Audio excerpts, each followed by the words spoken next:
Welcome to the Elijah Rising podcast. Elijah Rising is an organization empowering women recovering from sexual exploitation. This episode is going to help you become more aware about the issue of sex trafficking and inspire you to take action.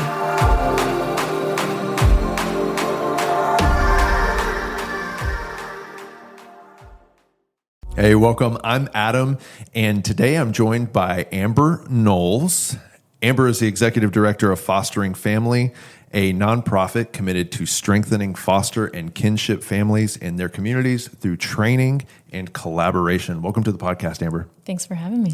Excited to have you on the podcast today. And so today, the question that we're asking is, why should we pay attention to foster care? And maybe a little bit more to the point is like, what is the connection between the foster care system and the issue of sex trafficking? It's a question we get often, and I think there is often this idea that there is a connection. But I think for a lot of people, we don't actually know what that is, or there's a lot of assumptions that are made about the connection. So that's what we're going to get into today. That's the purpose of the episode, and we're really, really thankful that you've chosen to join us. So thanks for being here. Thanks. So let's just set the context. What is Fostering Family? What do y'all do? And why do you do it maybe? Like, what is the need for foster care in the Houston area specifically? Sure. Well, there's a few things that we do at Fostering Family to strengthen and support foster families.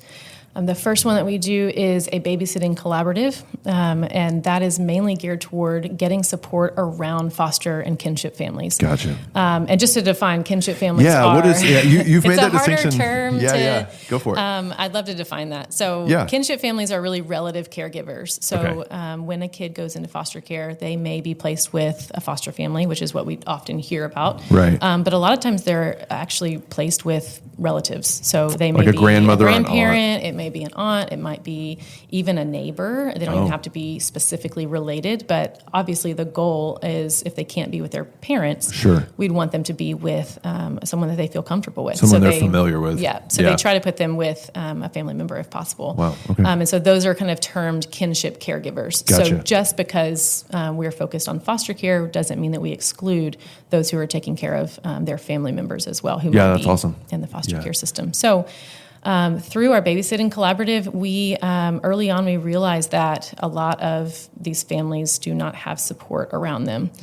And one of the best ways that their communities can come around them is through babysitting, giving them a night away, being a person that can step in an emergency situation.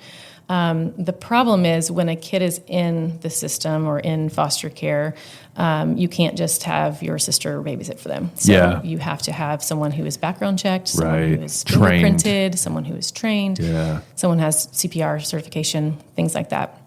And so what we have done is worked with now 21 child placing agencies who have agreed to let us train foster family babysitters. So we just do that through a streamlined training process so that families, foster and kinship families, can just send their friends and family a link, and we take it from there. We get all of the stuff ready to go. And then we send it over to their agency to get it just checked off and approved. So you make it easy. So make it really easy. Website, just go to the website. We'll take it from there, and it's been a huge support. I think since August of 2018, we've certified or trained for certification over 300 babysitters here in Houston. That's incredible. To support families. That's incredible. We do a lot of that work. We also work with churches and community leaders through an initiative called the Riverside Project. We do, with that, we try to equip and mobilize churches to understand the need and then find their place sort of in this sort of foster care space. We talk to church leaders all the time, and they say, we know that this is a big problem. We hear all the statistics. We just don't know what to do about it. And so we're able to come around them, ask them about their church. What are your assets as a church? What can you do? And then try to match that to the need in their specific context in their neighborhood. And so we do a lot of that as well. And that would be more than just like, hey, have your congregants adopt or foster. You're talking about like more supportive systems and things like that. There's a lot more to do than just foster care. Right. Not everyone can foster. Not everyone should foster, really. Yeah. But there's so many more ways to step in, and churches are a great a great place to be able to do that and rally their people around well, and caring there's for foster kids. Churches everywhere too, right? They're embedded in every single community, so they have a lot of resources to be able to step into that gap. That's so cool. What else? The other thing that we've really been focusing on lately has been through leadership in a coalition in the child welfare space here in Houston. We were kind of invited to that table and asked to provide some leadership because we're a collaborative organization. We have kind of quickly been able to get kind of a seat at that table and provide some leadership in the child welfare space. So we're working with agency leaders, we're working with the FPS, we're working with educators and pediatricians to say, okay, here is the system that we're trying to affect change in.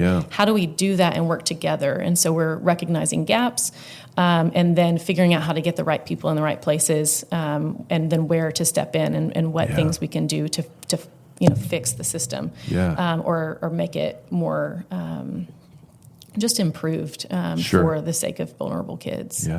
And how many, you say it's a collaborative, it's like Houston-based collaborative, and like how many agencies or groups would you say is probably participating in that? Gosh, there's a lot. Really? And it's growing every day. So that's great. About a year and a half ago, there was just a big assessment that was done on Houston's child welfare system, trying to recognize what's happening here in our city with our kids and where are the main gaps that we're seeing. And then out of that, 4 work groups were created. It's called Coalition for Child Serving Sectors is what what it's actually called. 4 work groups were created to really start looking at specific parts of that. One is on the community leaders. One of them is on providers. So the agencies, DFPS, all of those like providers. Right. One's for fiscal planning and one is for data collection and data. And so I was asked to actually chair the provider work group. And so I'm able to, with another co-chair, work with, leaders at DePelchin, leaders at CPS, leaders at all of these different agencies to figure out how do we work together and do this. That's so encouraging to hear, Amber, because, obviously I just hear a lot of echoes of our work and like what it takes to actually address a problem that is so large and has so many different facets that are broken. It takes a lot of collaboration, not just from like faith-based NGOs, like ourselves, but like, you need buy-in from the community and from the church and from the municipality, and you need buy-in from a lot of different agencies working together to tackle all the different gaps. And it's really encouraging to hear that the foster care system is getting that attention as well. Yeah, and I think it's not just about getting everyone to the table. It's actually coordinating the pieces in such a way that it's effective and creating the change that we want to see. So there's a lot of people that need to be involved, but even if there's lots of different silos and everyone's kind of trying to do their part, if they're not connected and working well together, it's not going to work. So we've been really, really grateful to be just that people would trust us to provide leadership in that. And I think because we are a neutral organization, we're not an agency, we're not CPS, we're not one specific church. We actually get to kind of be kind of the hub and the wheel to bring connection to all of those key players in such a way that it kind of pulls them together. So we're really grateful to have just the humility of all of those people to step in and say, okay, this organization hasn't been around for a very long time, but we trust them to really help strengthen some of the work that we're doing. So we're really grateful. That's incredible. We've kind of hinted at this already, but the next thing I was hoping to ask is this, I have this sense, and I think probably a lot of our listeners or viewers have this sense that, there's just like a common perception, I think, in our society that the foster care system in this country is broken, right? That there's something wrong, and it's either failing or has failed or is on its way to failure or somewhere in between there on that spectrum. And so as somebody who's in this space, I just want to ask the question, like, is that true? Is that perception true? And to what degree, if it is true, not to assume, but if it is true, like to what degree is it broken? That's a good question. I think that it's true in the sense that the world is broken. Okay. So we just like every other system in the world. Every other system in the world, every system and problem that we're trying to fix in a fallen world is broken, you know? And so I think on some level, yes, there have been some really difficult things that have happened and things that aren't necessarily fixing what we want it to fix. And like you nailed it earlier when you said it requires the coordination of a lot of different people. And Sure. so I think what's driving the brokenness, if you want to call it that, is as a result of two different things. I think one, it's complex. It's too complex to handle and to fix just from one organization or governmental There's no entity. simple solution. There's no perfect solution to it. And so to say, well, it's broken, it is broken, but it's broken because it's such a hard thing to tackle. Sure. The reality is parents can't always take care of their own kids, and that's a terrible reality that we live in. And there's not like a one specific solution. It's definitely complex, and it's going to require a lot. The other thing that I think goes into it that's really important is just that from where we sit, I think a lot of times the church and the community has sort of abdicated our responsibility to step into these things. And so we kind of put it on governmental entities nonprofits can take care of that issue. And they're kind of doing that over here. But the reality is with this particular issue, and I think with trafficking too, you've seen that we can't rely just on one, program that's going to fix this entire thing. The community and the church, I really believe, has to step in and make a real tangible effort around this in order for it to not be broken again. I just I'm continually struck listening to you.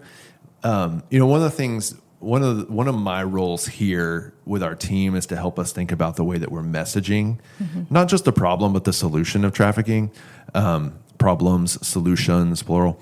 And like, I'm listening to you and I'm like, we are speaking the same language. We are saying the same things. Like, there's so much overlap to like the way that you're communicating what's going on. That I'm kind of just blown away by that. And which is a great segue into what's the link, right? Like that's the point of our conversation today. Like, what is the link between trafficking and the foster care system? Because it sounds like we are trying to wrap our hands around in a very similar way, a very similar issue. So help us understand that connection. Yeah. The way that we typically explain some of these links is with the idea of a river. Okay. So there's this parable. I think it came from the healthcare industry, but you may have heard it before. But essentially, you're walking along the side of a river with a couple of friends, and you see a kid coming down the river in the water. Well, of course, you jump in and you pull him out. Then you see another kid coming down the river. Well, you jump in and you pull him out. You see more kids coming down the river, and you're just trying to get these kids out and onto the side of the river into stability and dry ground. Eventually, you start thinking there's a waterfall downstream, and if one of us has to go down and try to figure out, keep these kids from going over the waterfall. So you send somebody downstream. Then you start realizing, why are these kids in the river in the first place? There's a problem upstream. There's something going on upstream as to like putting these kids in the river. So you send somebody else going upstream. And so you're all attacking the same problem, but you're just attacking different parts of it at the same time. So what we want to see is churches and people all along the river. We see foster care, the middle of that river, kids going into the river who need to get out. But upstream, there's a ton of different social issues that are putting them into the system. So we always talk about how foster care is not an isolated problem. It is a complex, there are several complex issues that are all connected here.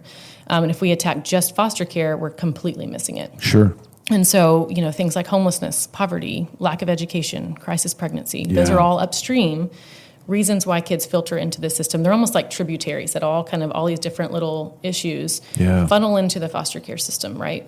If kids don't get out and find stable, loving homes, stable, loving adults to give them stability on the side of the river, then they go back out into these other tributaries that go off, right? So, again, homelessness, some of these are the same things that were upstream.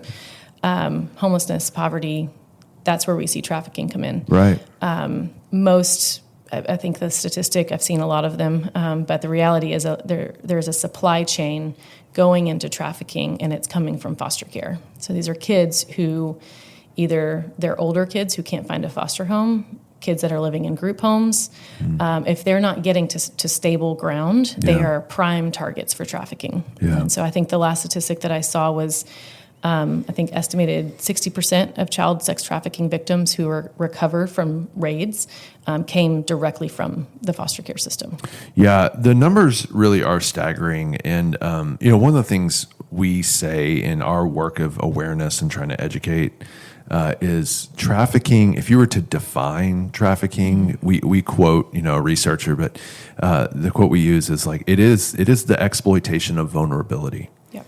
And that river you're talking about, that upstream and those tributaries that are downstream, like those are those vulnerabilities. Yep. And aging out of a group home, or all these different vulnerabilities are contributing factors that can be exploited by traffickers. But help us understand what a group home is. What Sure. did you mean by that term? Well, we know that the reality is there's not enough foster homes for kids who need them. And so there are, in Houston, about 35 group homes. These are essentially, we don't call them orphanages anymore, but they're essentially group facilities where kids are in foster care, but they don't have a foster home available to them. For some of them, their behavior needs, after being in the foster care system for a long period of time, they've moved from one place to another. Right. I think the stat recently that I saw for kids who end up aging out, they've moved on average 6 or 7 times while they've been in foster care. Wow. And so a lot of times they end up in a group facility. And so some of them are still trying to get reunified with their family. Some of them are trying to find a foster home who can take them. And many of them will age out of a group home. How many,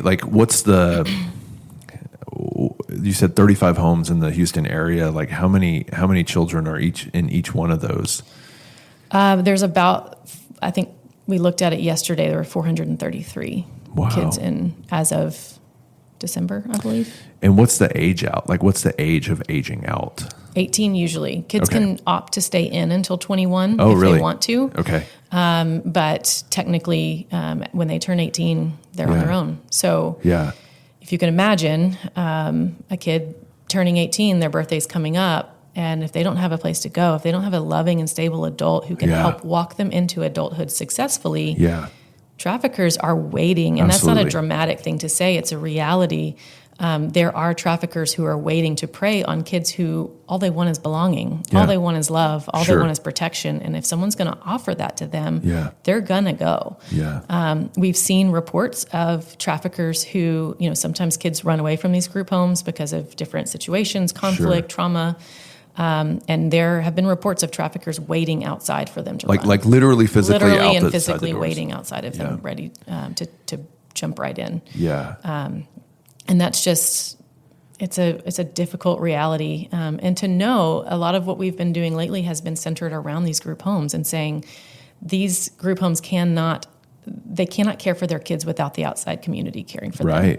And so we've been trying to, when COVID hit, we knew this is hard for everybody, but for a group home who has 20 kids living there, and now they have to care for their meals 24/7, their education, and all of them are at different educational levels.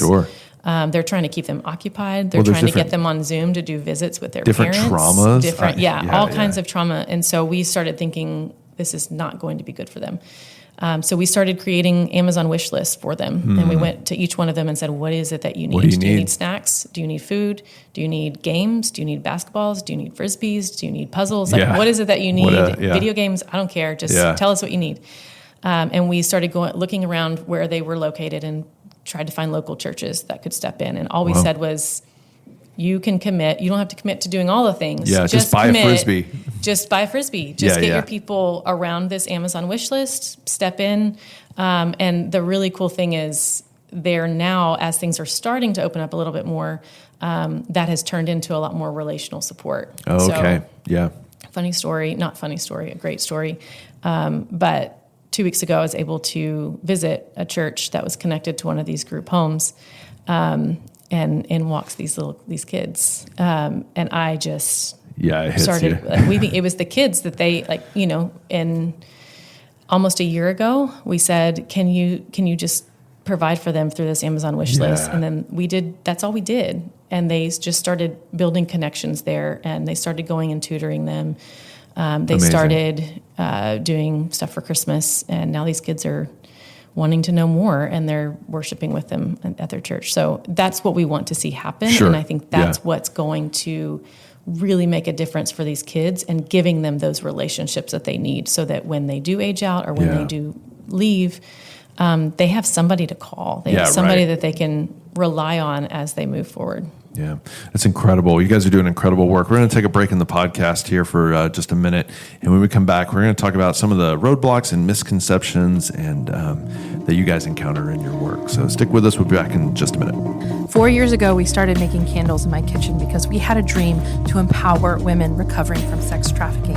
After years of growing, changing, and perfecting what we truly believe to be the perfect candle, we now sell goods across the country that empower women who are recovering from sex trafficking. And we want you to help us so that we can give more jobs to women that are in our program. Go to shop.elijahrising.org and you can see some of the most amazing goods you've ever tried, as well as empower the next woman to have a future after sex trafficking. And we have a special code for all of our podcast listeners. Just use the code podcast when you check out for a special discount. Welcome back.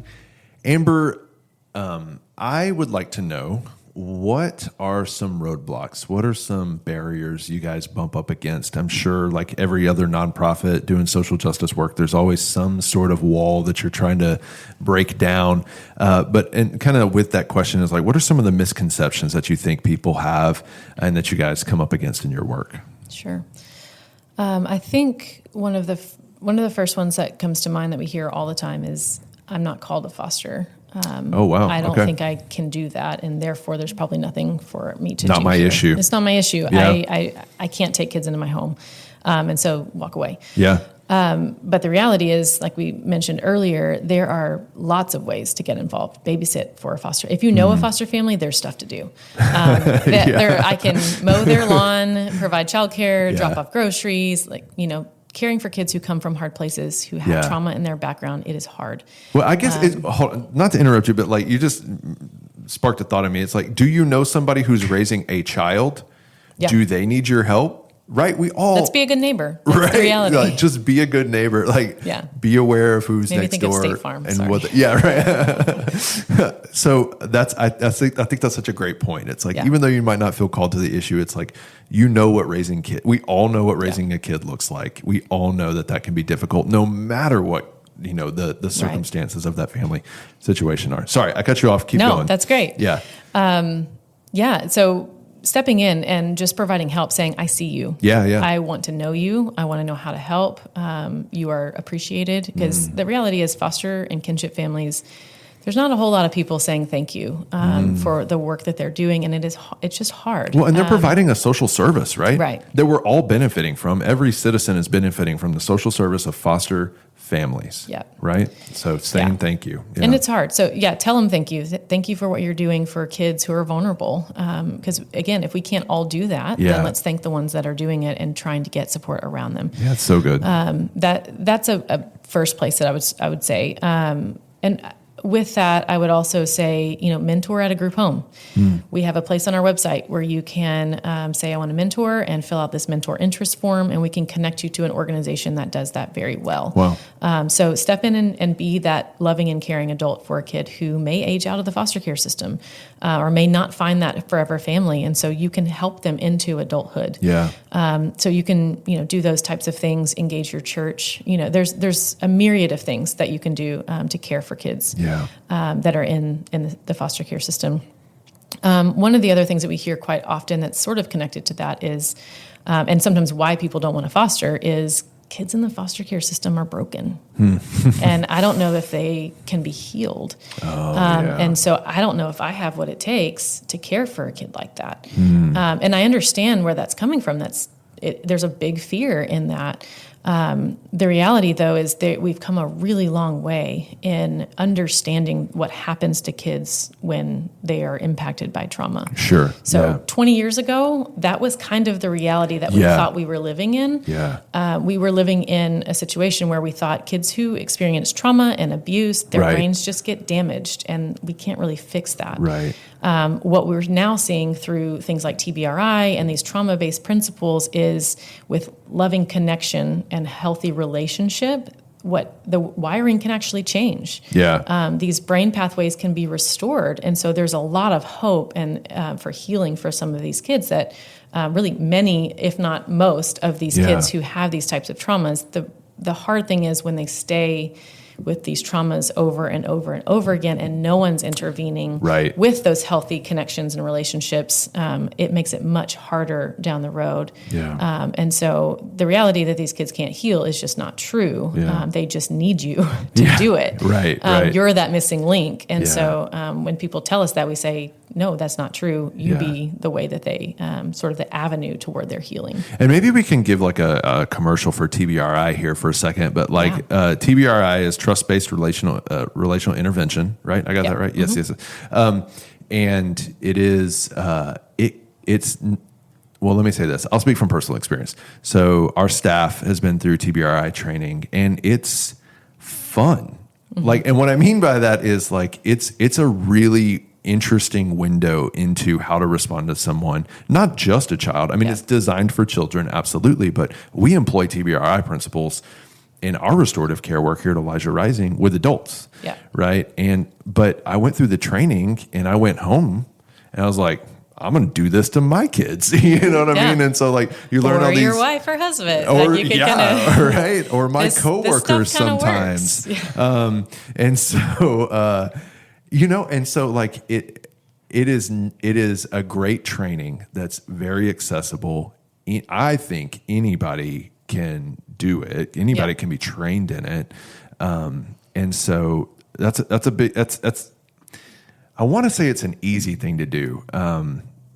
Maybe that's an overstatement, but it is something that I think anybody can do to help. Yeah. Right. Yeah. Yeah. And that's one thing that we're also we're doing a lot of things. We're also trying to work toward getting trauma training in the hands of educators, more so pediatricians, more the people who are having eyes on these kids and have any sort of connection with kids in care, whether it be judges, whether it be attorneys, whether it be, all of these people need to understand what connection can do for a kid. And so that is, it's something that we are really working towards. There's not enough here in Houston. There's not enough professionals who are trained to see a kid through the lens of their trauma. And so they go to psychiatrists, they go to therapists who are there seeing them through the lens of their behavior over and over and over again, saying the behavior needs to be fixed. The behavior needs to be fixed. And so, they give them diagnoses, they give them medication, they give them all these things. When the reality is, if they're seen through the lens of their trauma, it's not so much, why are you doing that? But what happened to you in your past that's causing you to act like this? And then what is the need behind that? And how can somebody step in to help you together? Again, just from my own experience, like becoming trauma informed has only made me feel more empowered and more empathetic to help people in need, or to help people with trauma. And the truth is, we have a podcast episode about this. I think actually a couple of them. We all have trauma, right? It's true. If you're human, right, varying degrees, right? And I assume a lot of the kids that you guys, are working with, and our clientele, are experiencing something called complex, trauma. But it's like this is not Again, like the community can participate in this if we understand trauma and start responding to one another in the way that we deserve to respond to one another, right? Just loving your neighbor. I think that's what I've come back to again. It's like just be a good neighbor, right? What about some other misconceptions or roadblocks that you guys come up against? I'd say the biggest one that we see when in terms of the river, if we go back to that, is that biological families don't love their children, because that is what people think when you hear, a child's in foster care. Their biological parents probably just don't love them. They hit them. They abuse them. And so one of the things that we've been trying to talk to churches and people engaged with this is when we're looking at the river, when we talk about going upstream, it's not necessarily an issue of, we're not going to find these stable parents who are on the side of the river who are just throwing their kids in, right? They're not just on the side of the river saying, I can't handle this anymore, I'm just going to throw my kids in the river, and then they go into foster care. The reality of the situation is that there are biological parents who are in the river themselves, who are trying to make sense of the world with their own trauma, and trying to make ends meet, and they can't keep their kids above the water. That's the reality of what's happening. And so it's not necessarily an issue of these people don't love their children. They want to abuse them. And it's more an issue of they're not equipped to parent.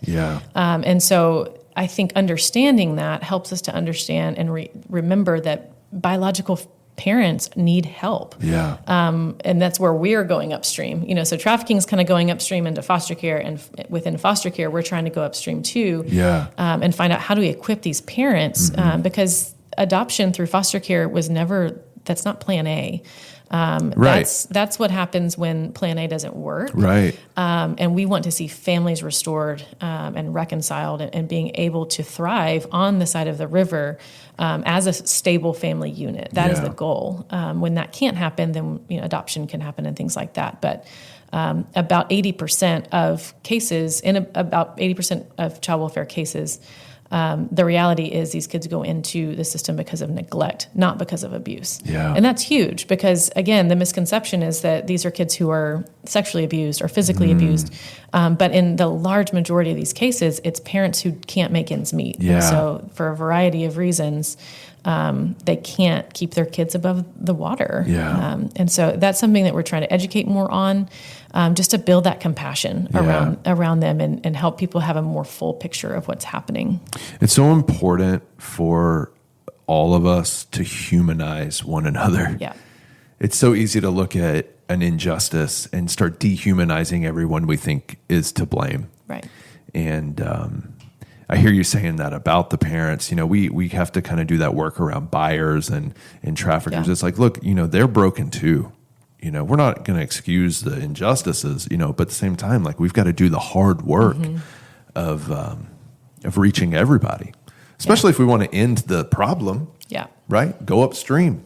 Yeah. Put solutions in place upstream. Yeah, what a great analogy.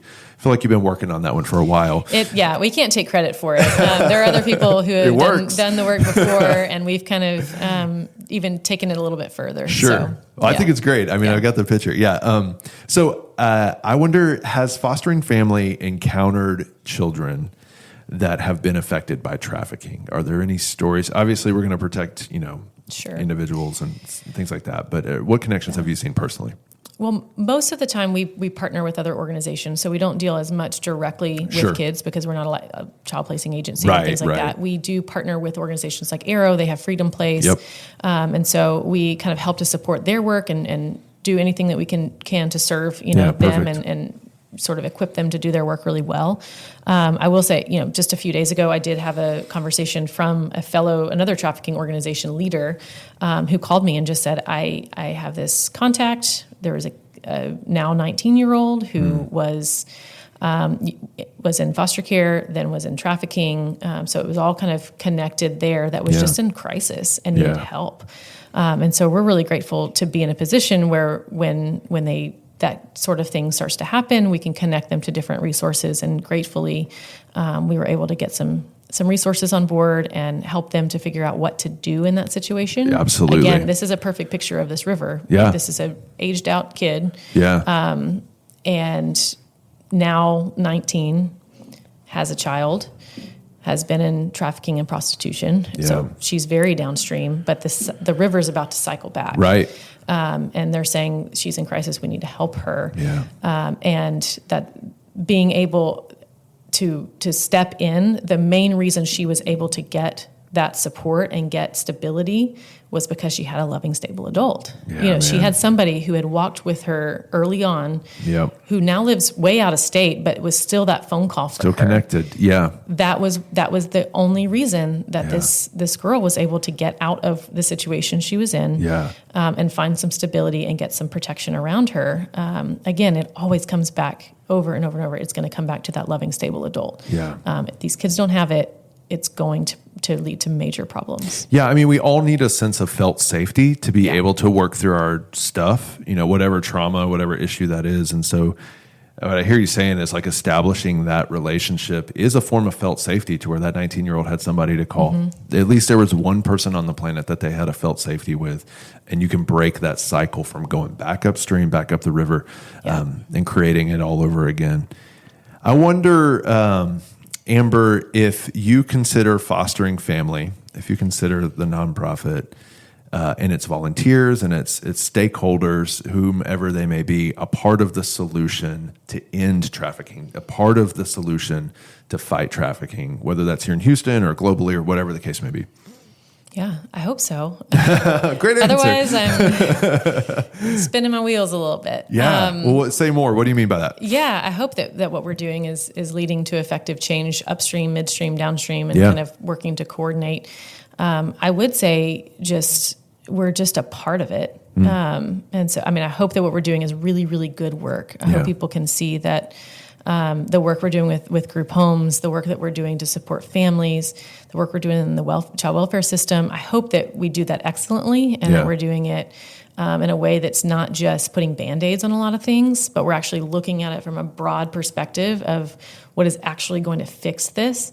But at the same time, we're just a piece of it. And the beauty of it, like we said before, the beauty of it is that there's not going to be one organization or one program that fixes all of this. Yeah, we need each other. It's going to be all of us. And so, to answer your question, I hope that we're doing really good things, but I hope other people kind of jump into that with us and can play a role. Yeah. Well, we're certainly appreciative of the role that you're playing, and it's been great getting to kind of know you and the work that Fostering Family is doing. It really is, for us, obviously our focus is trafficking, and we're just aware every day that like it is such a multifaceted issue. As you stated, kind of on the front end, fostering is the same deal. It's just such a multifaceted issue, and so I just think it's important for our listeners and viewers to understand that, like, if we want to put an end to these broken systems, or if we want to bring solutions to these broken systems, maybe it's a better way to put it, that we have to all come together and we have to all attack the issues from different facets. And not to put words in your mouth, but I would assume you would say that everyone, no matter who they are, has a place in this work and has a role to play. Yep. Well, I want to thank you. I want to thank you for being here today. I want to thank you for taking the time to share with us today. And so, as I always do with our guests at the end of these podcasts, I just want to kind of give you some space. If there's anything that you think I haven't covered, any question I should have asked and haven't asked, I want you to have the space to articulate that here and now, and maybe that our folks that are listening that you think that they need to hear. Yeah. It's a very broad question. One of the things that has come to our attention just in the last couple of weeks that I think the community should know about and hopefully can step into. So we talked about kids who are in group homes. We talked about kids who are in families. There's also this little group of kids who are in between. So it may be that they're at a group home, they run away and they don't have another placement. Could be a situation where they call CPS and say, I don't want to be here anymore. I don't want to be at this foster home or whatever. It may be that a certain situation caused, a kid to not be a good fit for the place where they are and they're just in between. Or a kid goes into, their family's being investigated, they need to be removed and there's just not a place for them. Yeah. So they kind of call this children without placement. They're just sort of in an in-between phase. And on any given day, there could be, I got a text earlier, there were 10 in what they call CWAP, children without placement. Wow. 10 kids in Houston, in Harris County, who don't have a placement at night. And they don't know what to do with them. So it can be, I've heard it being up to 15 or 16 at any given time. Oh my goodness. With COVID, it's driving up. I'm sure. Kids are struggling in these homes. They're having more mental health issues for all of us, really. But for kids who have already had trauma and they're stuck at home, locked down, it makes it a lot harder for them to process all of this. So all that to say, there's lots of kids who are in this kind of CWAP program on any given night. What I was told was CPS has had 2 facilities in all of Harris County to place these kids, places where they have to be kind of volunteered. So there's one church on the east side, I believe, that's offered some space. So they use that facility.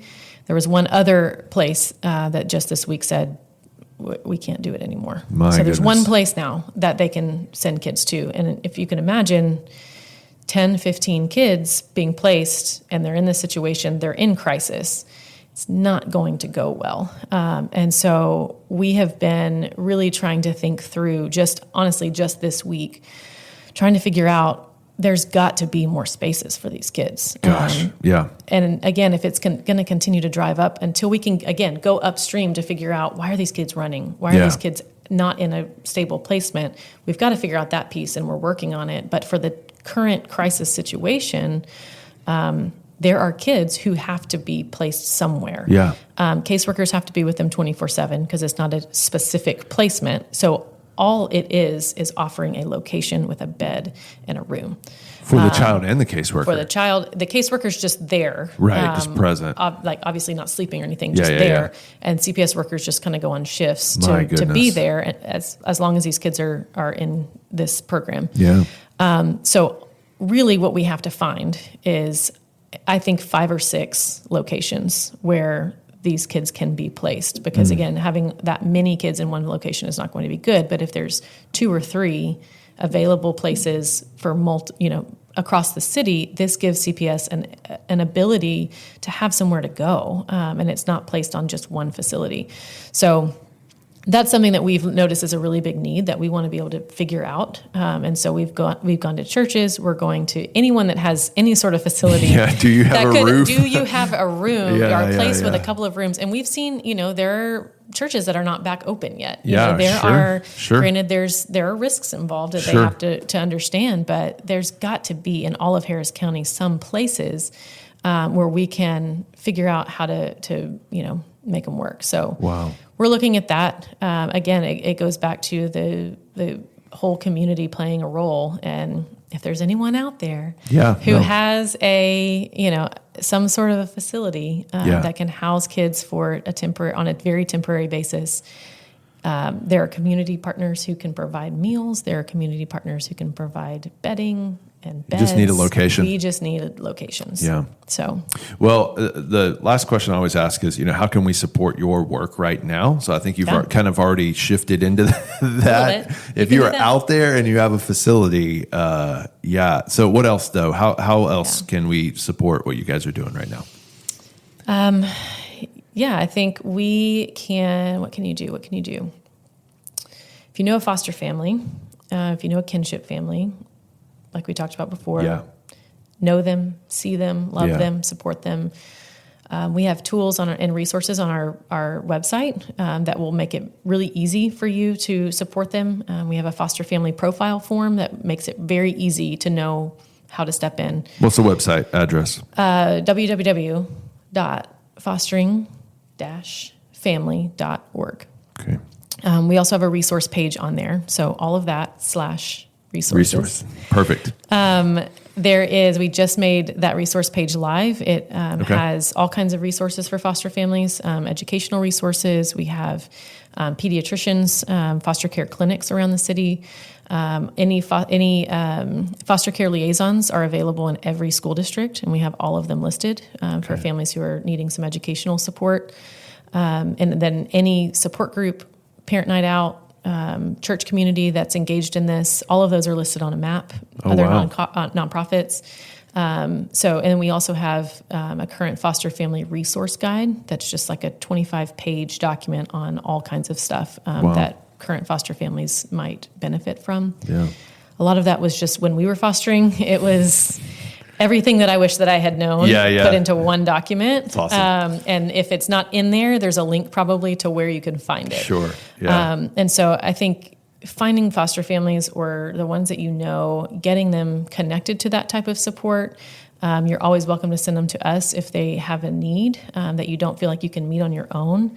The other thing that I would say is if you're a part of a church or some sort of community, you're a community leader in some way, and you want to find out more about getting involved, using what you have, whatever it is that you have to steward, and you want to use it in this space, reach out to us, and we will definitely find a place in whatever neighborhood you're in. Yeah, awesome.